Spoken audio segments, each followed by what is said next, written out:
nerfed.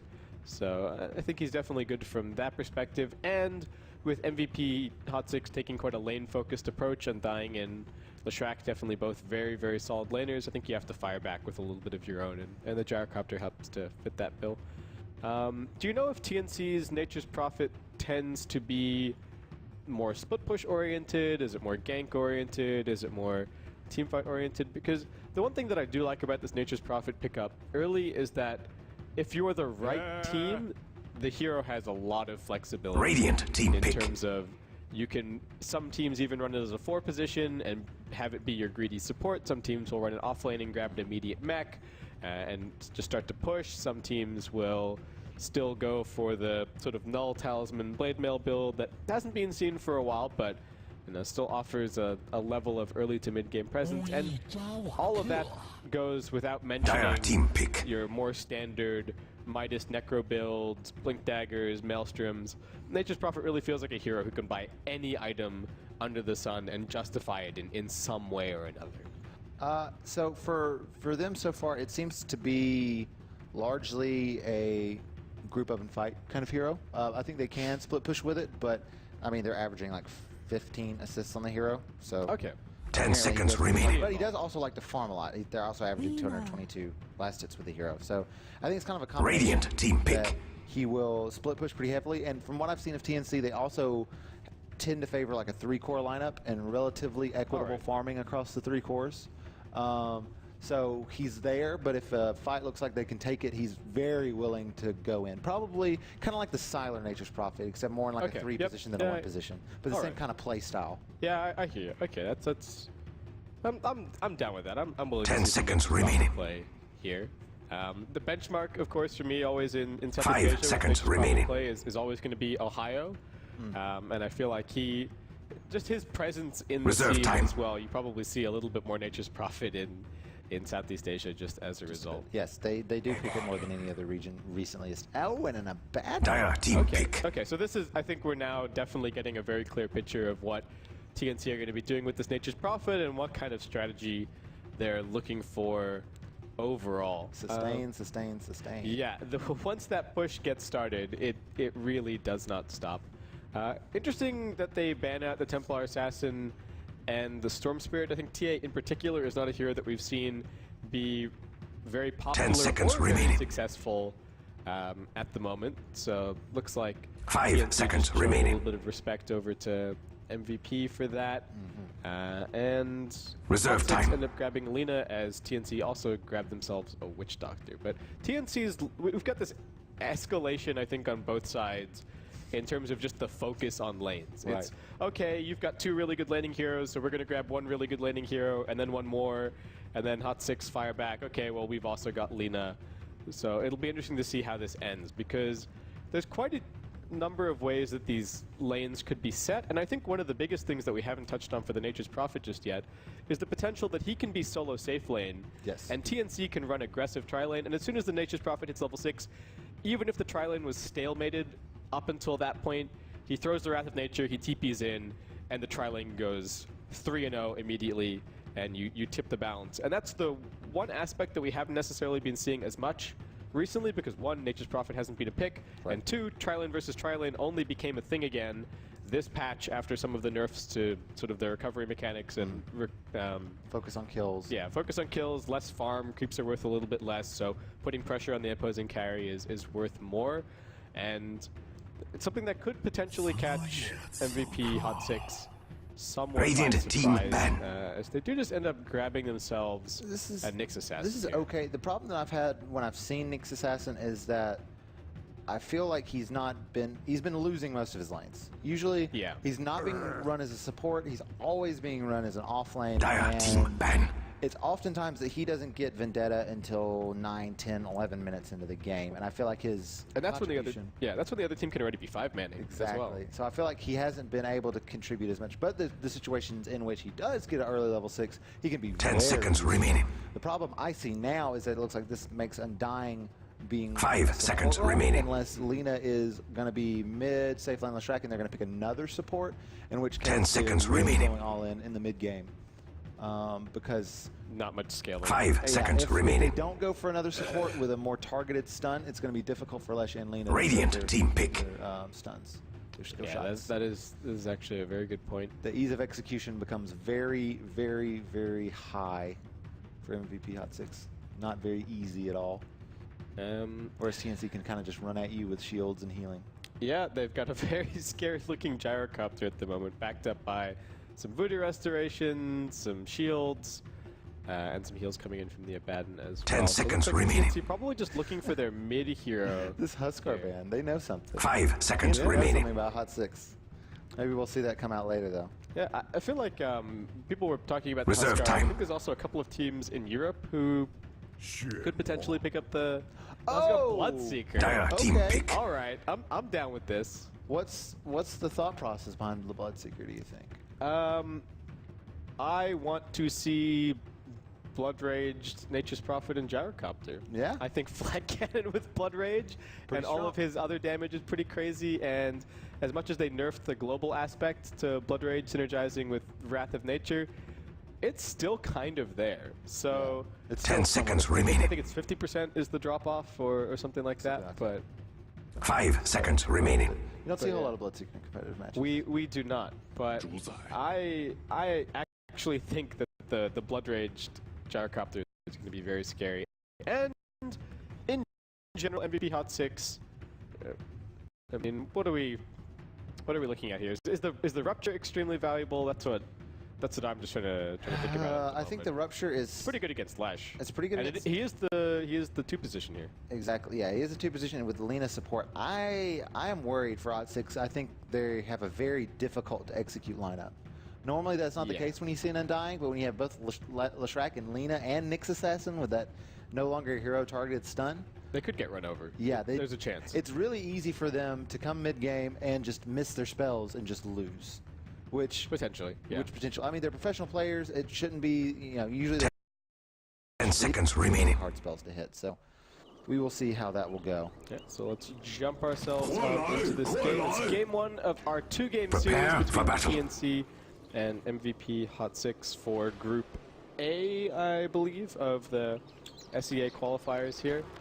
It is indeed Group A. It is indeed Group TnC A. sitting at the top with 3 points, a 2-0 record, and MVP Hot6 currently tied with G-Guard with 1 point and a 1-1 record. So this match means a lot for the groups as we move on. All right, so let's lead things off with some very quick introductions. Over on MVP, we have Forev on the Juggernaut. We've got Sunby on the Undying. MP is going to be on the Leshrac. Jerax over on the Nyx Assassin. And finally, Heen on the Lena. Meanwhile, for TnC, we've got Noji on the Gyrocopter, 7 on the Witch Doctor, Teehee on the Bloodseeker, EU on the Abaddon, and finally Sam 30 H seconds to battle. on the Nature's Prophet. Both teams making a very aggressive move down towards the bottom rune to begin with, but looks like MVP's train is just going to keep on moving up towards the top side of the map where they're just going to set up camp for the bounty rune there. In terms of early warding, we've got 1 Radiant Ward placed down, I think anticipating an aggressive tri-lane out of MVP, largely because of the Undying pickup. But looks like it's not going to be seeing anyone just yet. And Undying is actually solo. The battle off lane begins. For the time being, somebody just getting in position. Being the Nyx, I think it's like dual lane? a Nyx Undying dual lane, especially considering you see the Mango and well, I don't know actually.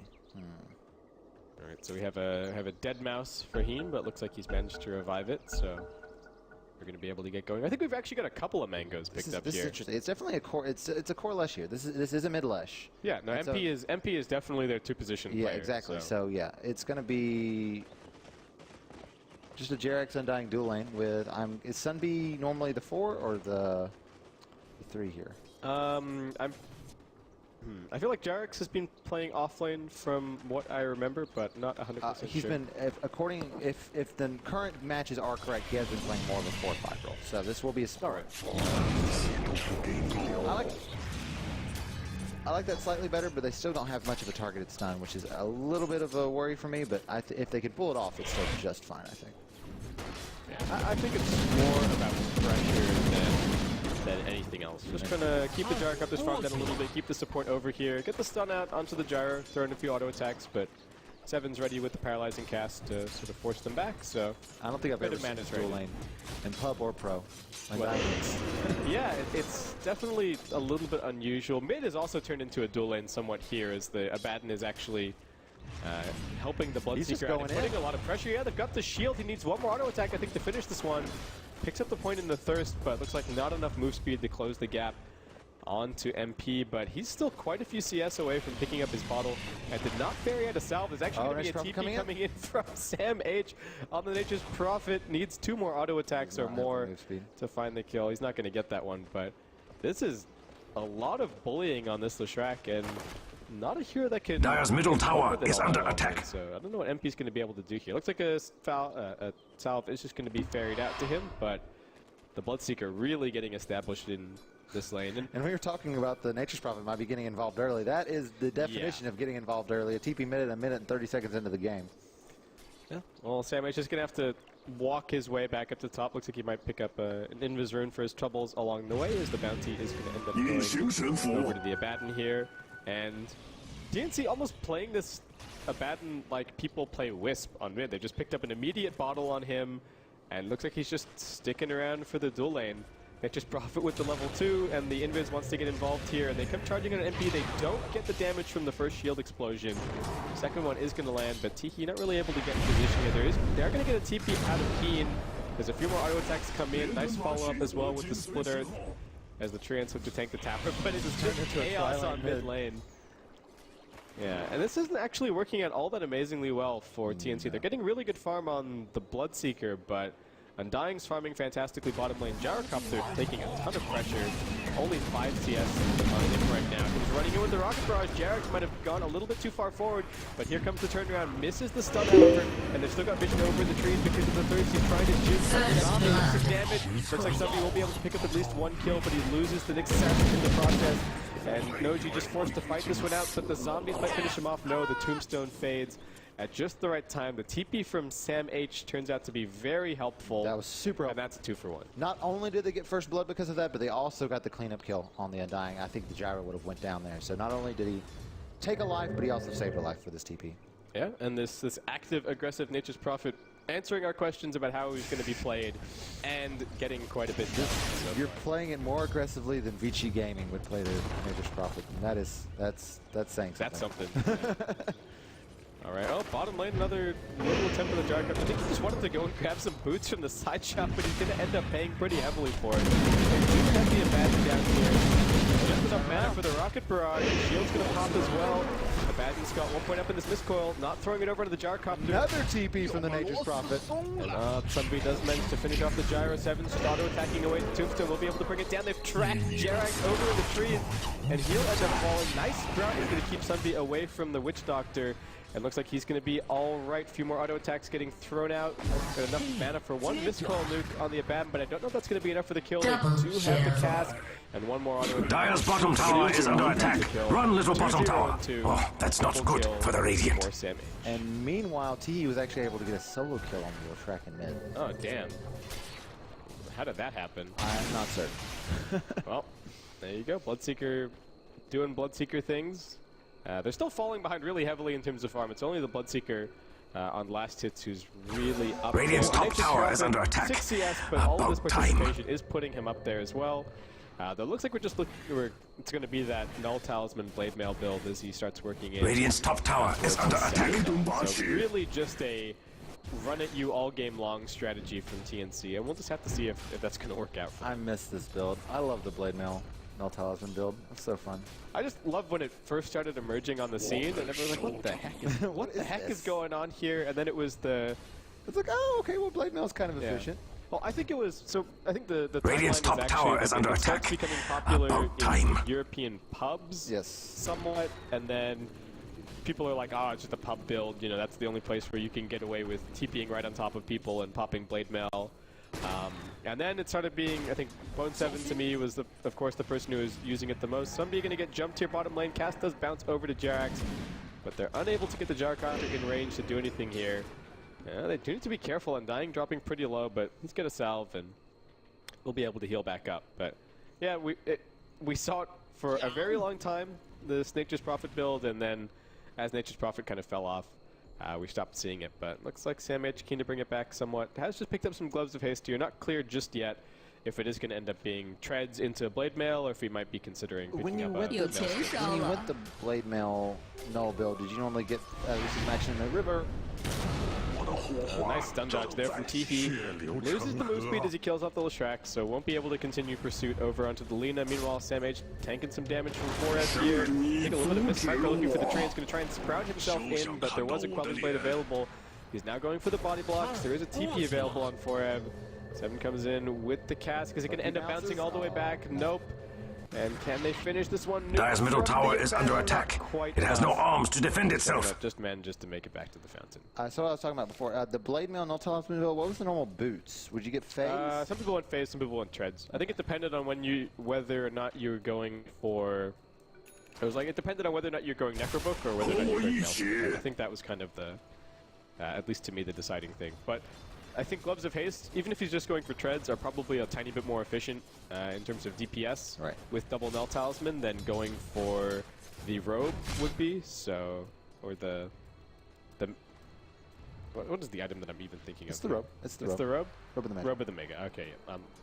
Dire's top tower is under attack. It's a very rare item to just pick up. Just casually talk about, yeah. Exactly. Oh, and he's got the Robe of the Magi pick up. No, it's not there.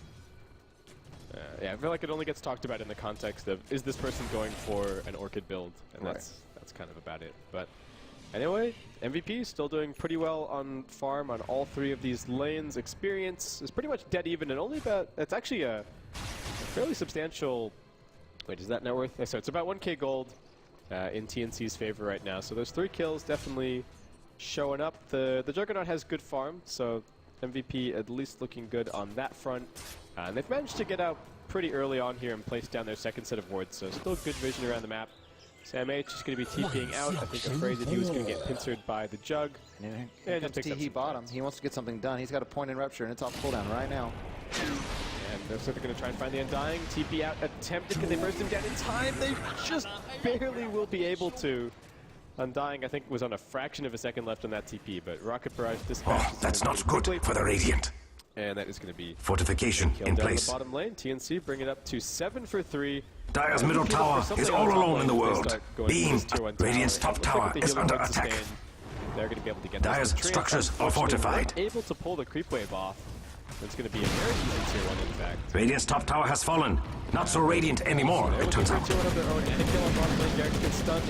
By the gods, the Dire's bottom tower doesn't even have arms to defend itself.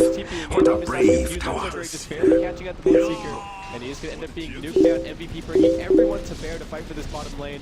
Gyrocopter firing back with the Rocket Barrage, but MP not giving up just yet. A little bit of a heal from 7, opens up some space along with the paralyzing cast bouncing through. As he jukes over to the side, call that gets dropped. Do they really want to chase all the way into the trees here?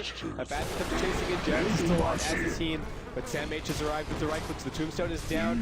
They need one more right click on Heen. They're going to end up getting it. 7 will be brought down, and that's a 4 for 2 thus far. I don't think Abath is going to be able to escape with his ultimate. And that's a team wipe. 9.5 minutes into the game. They fought the Undying, and they lost. That was perfect for MVP. He's got a lot of stacks of thirst going on right now.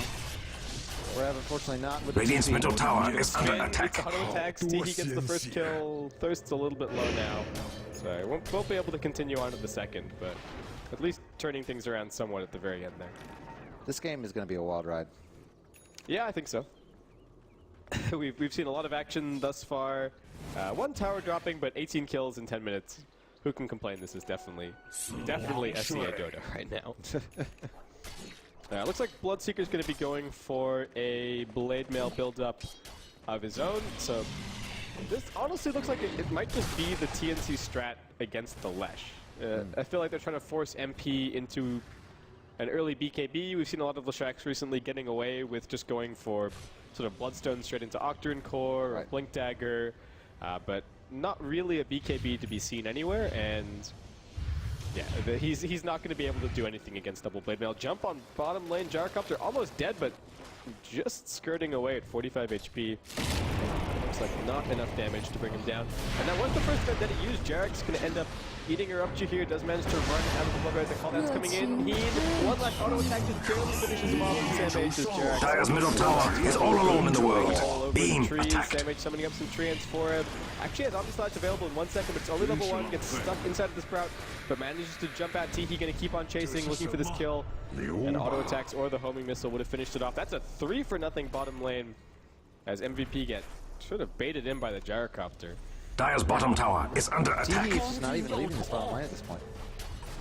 Yeah, I mean, why not? There's action happening here, and MVP want to keep on fighting this. In fact, more TPs. Dire's bottom tower has fallen. It was a valiant effort. Stalls the push somewhat, but Sam H still going to grab that last hit on the tower.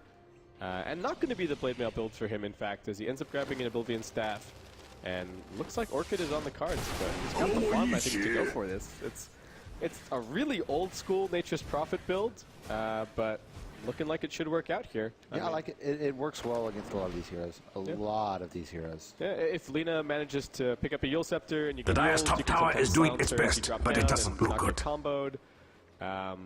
Same story for the Leshrac. If he goes for a Yule Scepter here, if Juggernaut doesn't manage to get to his Manta style early enough, then you can silence him and make him totally useless in the fight, so that's going to be tough for Forev.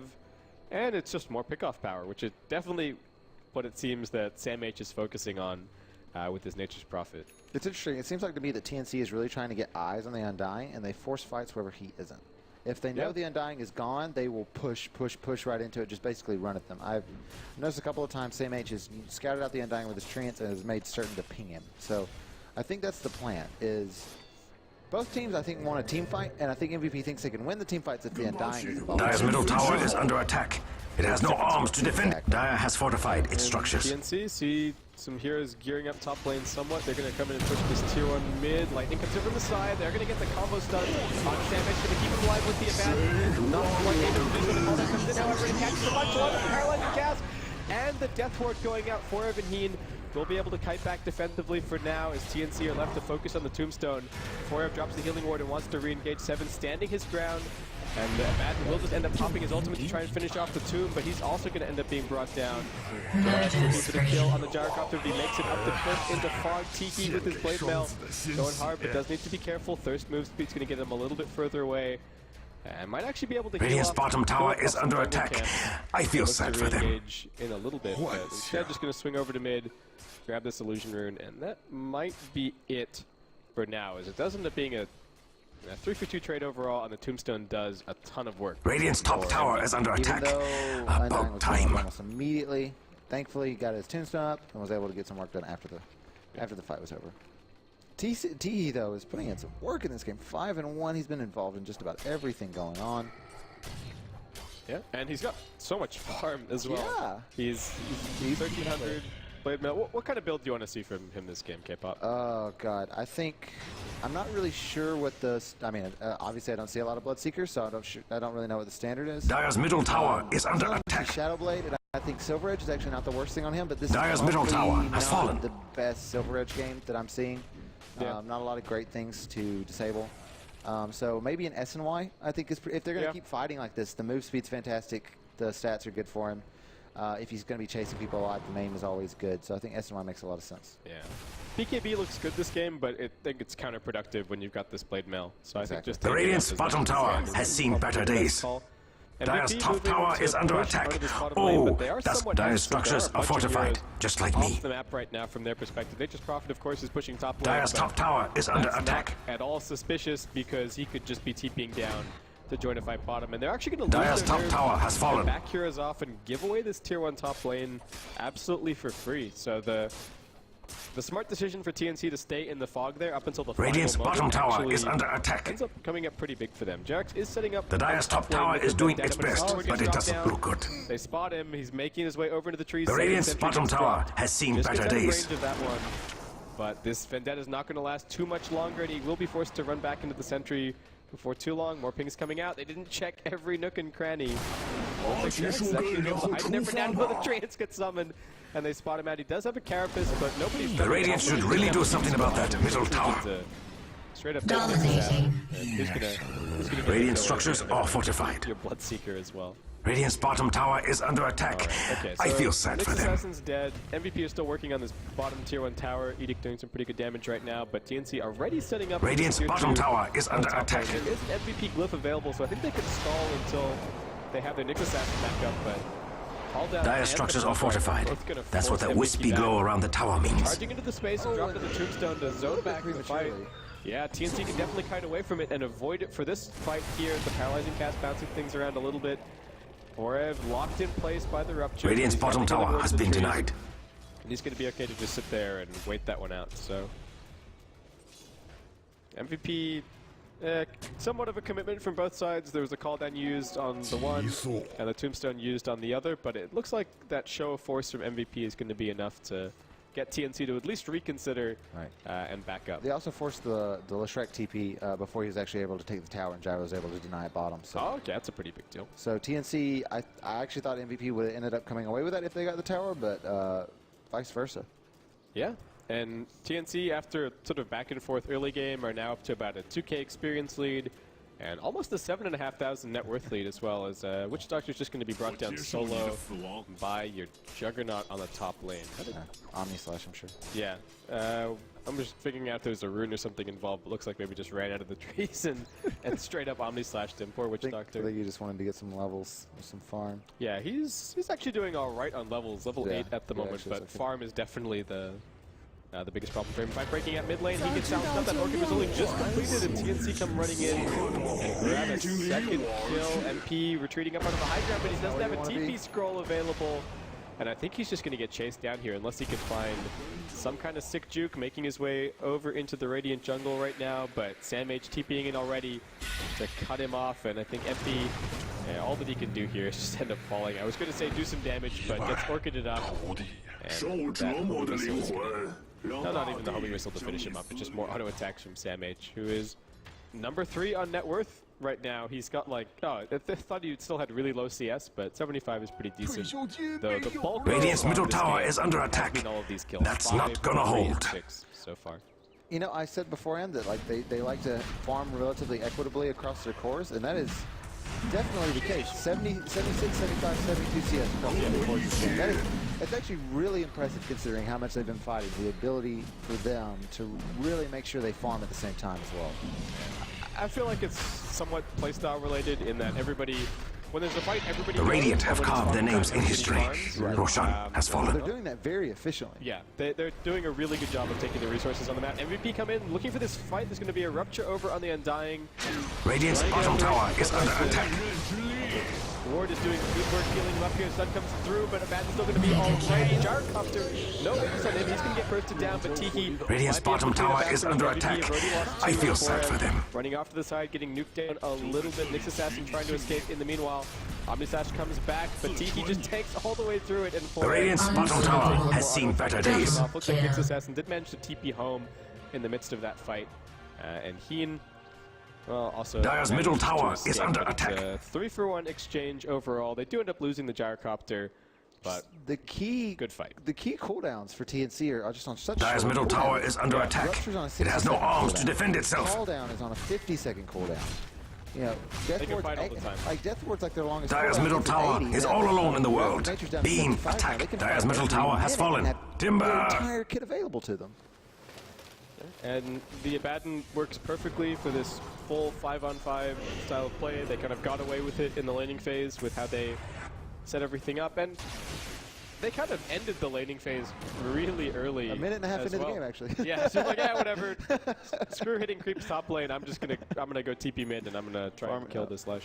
I want to farm heroes. And this is probably, I feel like this is one of the hardest games that we've seen for Leshrac across any of the qualifiers that I've watched so far. It always feels like, okay, they pick him first 2. He does very well in almost any lane matchup 1v1 that he finds himself in, gets his Bloodstone. Even if the Bloodstone is a little bit late, it's such a big farm accelerator, and he goes on to grab 2 or 3 more items and just totally takes over the game. Right. Or at least has a decent game. But no, this game TnC with this Bloodseeker, Blade Mail, and the Nature's Prophet with his very fast Orchid are making life really tough. MP's just picked up an Ogre Club so far, and another 1,500 gold, but Definitely not as scary as that fast Bloodstone track. And if you look at him, he's actually poorer than the Abaddon over on TnC right now. The amount of action in this game is actually like bewildering. There's been 1.7 kills per minute so far. To put that into perspective, the average for this patch has been about 1.3 for Americans, about 1.1. All right. So the amount of action we see in this game is just ridiculous. That's SCA Dota for you. The TP coming in from Sam H. Sunbee's going to scout it out, waiting right on top of it. Is the sound going to come out in time? Doesn't prevent the Undying ultimate. Nice stuff. The combo from Heen brings on the Nature's Prophet right at the very start, but they're just going to try and TP out here. The cask's already been used. Smart for me. And looks like no stuns left for TnC, in fact. As wait, are there only 2 stuns, or homing missile and paralyzing cask? Yes. So TPing out is actually pretty easy for MVP this game. I mean, that's always been Bloodseeker's main issue, right? It's just, see ya. Farewell. This is the 3rd fattest Bloodseeker. Radiant's middle tower is under attack. In terms of net worth. And Fortified. Booyah. Maybe 3 Bloodseekers? This patch, yeah? Yeah. I mean, there's already been nearly 600 games. Radiant's middle tower is under attack. That's not gonna hold. Because there's been so many new versions that it feels like. All the subversioning, yeah, it's happening a lot. But A4's been out for a The while. Radiant should really do something. Radiant's middle tower is no. Dire's top tower has fallen. It was only a matter of time. So Radiant's middle tower is under attack. BKB That's not gonna hold. Just go and do whatever he wants, really. Dire's top tower is under attack. Oh, that's got to hurt. Radiant's middle tower is under attack. Kills off Delina. Ready to start auto-attacking over onto the tier 3 MVP. We're pushing Dire's top tower is under attack. Oh, that's Dire's structures are fortified. Try and bait in TnC somewhat, but they just right-click it down easily. Jax, the Radiant should really do something about that middle tower. Open things up somewhat for him. Now looking for the underside, but doesn't actually have enough mana to park these stick charges. BKB ends up being used by the Gyrocopter, and between the Urn, Dire's top tower has fallen in battle. And the Witch Doctor, TnC are going to get healed right back up to full. Another Blood Right to force things back. As the tier 3 has fallen, and MVP with both Flesh Golem and the Tombstone on cooldown are a little bit vulnerable, but it looks like with both BKBs being used, TnC are just going to back themselves up. And they've only got about 20 seconds remaining with the Aegis as well. Right, and this lineup from TnC, I'm starting to notice, is kind of forced Juggernaut into a suboptimal build. Drum's Manta is not really what we've seen out of Juggernaut as of late. He needs the Manta so badly against the Orchid, but there's so much AoE that it's not actually a damage item for Exactly, that's the thing. It's like, it's what he needs, but it's not what he wants. And so forcing a hero to go into a suboptimal skill build to deal with what you have is a very good way to get ahead. Yeah, and also just, I mean, there's not really any... The Manta is a farming item, but up until this point, Drum is not all that impressive. And, you know, we're not seeing the Mask of Madness that we occasionally see. And I feel like Forev just hasn't really had the opportunity to sit and hit a lot of creeps. Does have the #1 CS right now, but... Yeah. Oh, looks like Jax getting a successful little gank off bottom lane. Sam H kind of out in the middle of no man's land, just going to tank a Laguna Blade and die. It looks like that was almost entirely set up by Heen, so nicely played there. And Sam H, she's going to go for the full Mjolnir after the... He's got the recipe already picked up. So maybe be looking to do a little bit of split pushing. Yeah, you can put the buff on the Bloodseeker as well, and then what do you do? Right, like this Bloodseeker runs in, and he's got Blade Mail and BKB and Static Charge. And you can put the Static Charge on BKB units now, so... Yep. It's... Yeah, that's going to be hard. It's no fun. Oh, that's not good for the Radiant. Bloodseeker working out. Forev going to keep pushing top lane, unfortunately. Well, actually, he could pop the Manta Style, since the Nature's Prophet is dead at the moment for a little bit of extra tower damage, but there is also a glyph available for TnC right now. Seven comes in, throws out his only stun. Spin TP. They're going to try and do enough damage to finish him with the Death Ward. They don't get anywhere close. No chance. The Radiant should really do something about that middle tower. MVP in some trouble, another TP out. They really need something to stop all of this. And MVP actually just push out top lane and mid lane. They see TnC heroes, but all you have to do is avoid the Witch Doctor, and you can just TP yourself back to safety. So yeah, it's kind of what you have to do from MVP. Yeah, they get the lanes out. They open up their jungle a little bit for some more farming, so they can start stabilizing this net worth difference somewhat. Jax has to be a little bit careful. He doesn't have a Vendetta for a while, and the Nature's Prophet does see him. Gets a Sprout Vision around the corner. It does have a blink to get out, so even if the Orchid lands, needs to auto-attack him. Yeah, he's fine. Yeah, looks like he's going to be sweet. But Jax just pressuring as best he can, making some space for the core to pick up some farm. Forev is going to spot out an aggressive movement here from the Abaddon. And TnC's vision, not all that impressive at the moment, actually. MVP doing a very good job of kind of keeping control of their own jungle, maintaining spaces that they can farm up. And TnC not going to bother with looking towards this tier 2 tower on the bottom lane. They're just going to have Sam H hold things out with the Treant somewhat. And they're going right in to try and grab this first lane of Rax here. It is quite a bit of gold if they can get it. They need to be somewhat careful. Teehee with his Shadow Blade at the ready to disengage. So they're just going to use the Gyrocopter to slow siege this a little bit. Some harassment coming out from Lita, but Gyrocopter looking in. They fight the 3-0 stun. Sam H dropping very low quickly. And they're also going to be able to burst down the Witch Doctor. Rupture comes back. Forev has already used the Omni Slash, and it looks like TnC will be able to disengage with only the one casualty. That looked like a disaster after the impale from the Nyx Assassin. MVP sees blood in the water. They're going after this. Yeah, they're going to keep on chasing. Abaddon turns around for a few auto attacks. Still has his ultimate available. Sam H also going to turn and return fire with his Orchid. They bring down Jack. Spin comes through from Forev. But Abaddon tanks it and gains some health back from the borrowed time. Teehee and the Gyrocopter still trying to escape there. And that's a team wipe for TnC. MVP, they really thought they had the advantage there. But being able to turn it around, Teehee just came in. Dire's top barracks are under attack.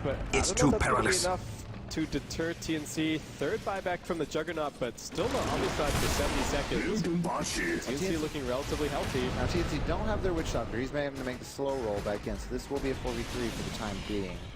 Yeah, I think the Nyx Assassin Dire's top barracks have fallen. But the range Rax is already down. It looks like the melee is going to end up following. TnC maybe reconsidering. A few more urn charges coming out. A little bit more healing. Rupture on MP, and he's actually going to drop very low, trying to run back to the fountain. The blade Dire's top barracks have fallen. Do too much damage. Still finishes him off. Tanks the Laguna blade and manages to dodge out of the way of the stun as Jax comes jumping in second. Dire's bottom tower is under attack. Up the call down, doing great work. Keen not even able to run back towards the fountain. Just going to have to take a little excursion to the east and come back in. But TnC, one lane of Rax down so far, and the sustain just keeps on going. They've got the mech on the Abaddon. I think they've still got urn charges even after all of the ones that they've used. And where are they heading next? They could go straight into Roshan if they wanted. Roshan into the tier 2 tower bottom lane. It just seems like MVP can't fight them. And this could, in some sense, be the answer to the Leshrac. I don't know if it's necessarily... The most amazing thing is that it doesn't feel like it's even, okay, we had to do something super gimmicky to deal with the left. Roshan has fallen to the Radiant. A fine piece of work. Really, and kind of the playstyle overall, but this feels like even an evolution for TnC of, okay, we'll win the lanes for like 30 seconds, and then we'll just snowball. And and this is a situation, I mean, why wouldn't Bloodseeker work in this? I mean, he kind of excels in these fights. And there's all of these heroes with such low health pools that it's really easy to get them down to these thresholds that Bloodseeker really excels in. By the gods, the Dire's bottom tower doesn't even have arms to defend itself. What a brave tower. You're talking about a hero like Gyrocopter, who Dire's bottom tower has fallen. Can bring heroes low with the flak, or at least deal decent damage, but not necessarily finish them off, and that's what the Bloodseeker just totally cleans house. They keep off his ults, and he's got a ton of thirst. Yeah, and I feel like TnC, they're up against a lineup with all of this AoE, but they've got the sustain to just tank through it. I mean, if you look at their positioning, they're getting hit by 2 hero splitters, they're getting hit by 3 hero impales, but it just doesn't really matter. Dire's middle tower is under attack. It has no arms to defend itself. Managed to outrange it as he gets sprouted. He will be able to blink away a little bit further, but the chase continues. Throws at the stun. Gonna try and TP out. Will he be able to? The soul burn damage might finish him back in the it does. It does. The Wrath of Nature bounces through somehow. Okay. Wait. How does that do damage? How does Wrath of Nature hit him? It did. I watched his health bar. It took the Orchid Burn damage, and then maybe the Wrath of Nature hit him, and then the Orchid Burn damage did. Yeah, but we have still a slight bit of vision on it for a second. Dire's bottom tower is under attack. Run, little bottom tower. Run. Surviving back at the fountain, healing ward. Gonna help him heal up along with. Dire has fortified its structures. TnC already working away at this. Dire's bottom tower is under attack. MVP just can't do anything. Somebody gonna try and find an angle. Dire's bottom tower was never my favorite. Tombstone. And that's on cooldown for 30 seconds. Dire's bottom barracks, better look out. Soak up the Omni Slash, so 4F can't really do anything. Dire's bottom barracks have fallen by the wayside. Watch that lane of Rags fall. MP silenced and sprouted. More Rags is coming in. Dropping as TD. Shadowblades forward. They're going to drag the Juggernaut back into the lineup through the Omni Slash as he spins and tries to escape Ground Sprout. He's not going to end up catching him. Death Ward thrown towards team, but his Glimmer Cape is going to keep him alive for now. But TnC are just diving tier 4s. And they don't care in the slightest. Triple GG comes out from MVP, and that's going to be TnC taking game 1 in spectacular fashion. What a game! 50 kills. All right. Radiant victory. We were like, you know, look, we were looking at China, and people were saying, "Oh, this is getting really stale. It's Shadow Fiend, it's Clockwork, it's Earthshaker." We're seeing the same heroes all the time. Where's the variety? Where's the diversity? Well, here it is in Southeast Asia. This is where we were looking for it. Whew. It was perfect. 14-1-8. He got a lot of work done. The Nature's Prophet was able to just start fighting early. Like we said, the laning stage seemed to have ended at 1 minute and 30 seconds into the game. Yeah. It was like, oh, Lesh is a good laning hero, but it doesn't matter if the lanes no longer exist, and it's 3v1 on mid lane. Yeah. So it seems like to me that drafting in this region has boiled into one of two ways. Either one team kind of goes, oh, we're going to go early game or mid game, and the other team either kind of calls the bluff and picks bigger mid game heroes, or says, okay, well, I guess we'll try to turtle and make it work later. Turn it around at the tier 3s. Exactly. Basically. And TnC kind of had the ultimate final, ace in the hole with the Bloodseeker. It's interesting because I feel like MVP Hot6ix were committed after the Undying pickup somewhat. And then they sort of had to fight for the early to mid game because that's where you're getting the greatest strength out of your Undying. But they dealt with it fantastically. They had that early Gyrocopter pickup. Yeah. The Tombstone did a little bit of work, but the sustain between the Abaddon and the Witch Doctor was fantastic for keeping the push going. And yeah, I feel like TnC knew exactly what they were doing when they let the Undying through into the pool because it also shuts off